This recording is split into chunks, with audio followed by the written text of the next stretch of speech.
Hey everyone, what's going on? Greg here again from Team Blast. So I'm working with one of my clients there in New York City. We're focusing on a new keyword. And earlier this week, we had a 0% share of local voice. Now today, we're basically at 10%. So I'm going to kind of walk you through, again, what share of local voice means, and then what I've been doing for their account to grow their ranking. So to start, when you use Google, you search on your desktop, laptop, or tablet for a term like HVAC, for example, you're going to get a 3 organic map pack listings. Those are dots 1 through 3 on the heat map scan. So when I go down over here for my client today in the bottom left quadrant, those dots green 1, 2, and 3, that represents if someone's searching for that particular keyword for my client, you're going to find them now. But anything that's now past position 3 does not show up on Google search.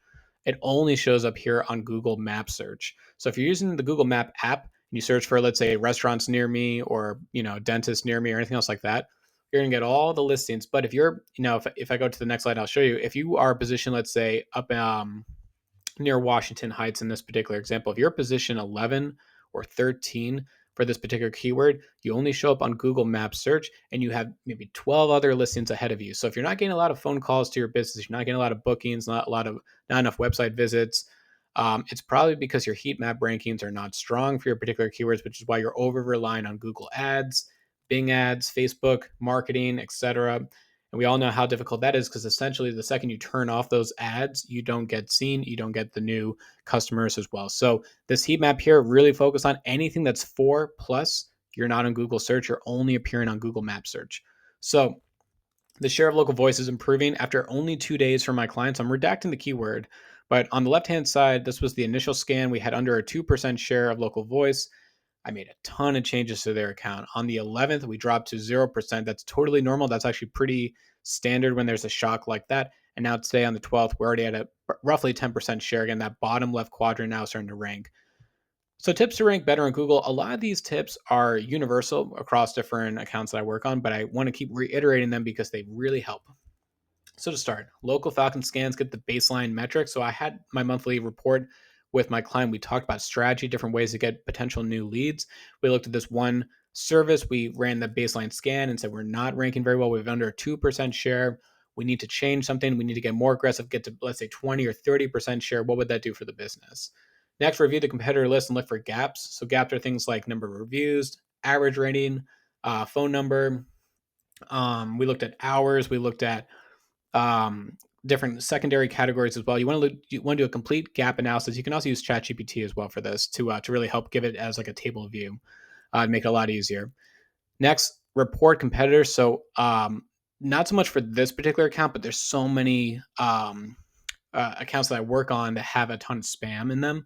So when I run the local Falcon scan, I can see duplicate listings. I can see businesses being run out of a home. I can see businesses that are virtual or PO box. I can see keyword stuffing. Any of those issues or guideline violations are going to impact your business. So you have to keep an eye on your business and make changes, but also if you come across anything that is impacting your business, you have to report that as well. Otherwise, it's going to be an unfair advantage. Next, make changes to your Google business account. So I've been making a ton of changes for my client. Some of those changes, which is the next bullet, posting photos, updates, questions and answers, services, new descriptions, products, even looking at the categories as well, making changes directly to the Google business account. Next, my client is great. They get a lot of reviews and they respond to them. That is awesome. It is a big difference when it comes to Google Map rankings. But what I also tell all my clients is to get reviews outside of Google. So I'm pushing Yelp because that's a big ranking factor when it comes to Apple Maps and also Bing Maps as well. So don't only have Google reviews. Try to push Yelp or Facebook or any other type or TrustIndex.io, different third-party sites. It's going to help give more confidence to customers.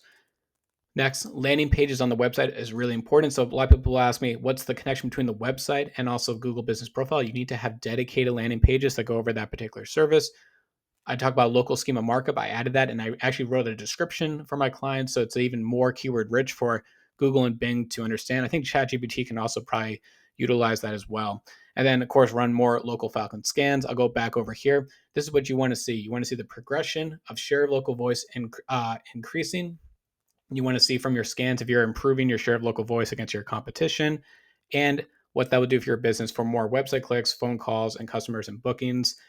You got to also give it a few weeks as well. So, going from 0% basically to 10%, that's great.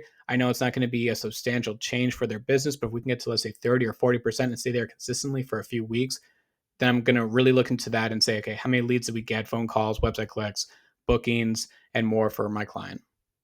Anyway, thanks for watching this video. Let me know if you have any questions. And as always, have a good rest of your day.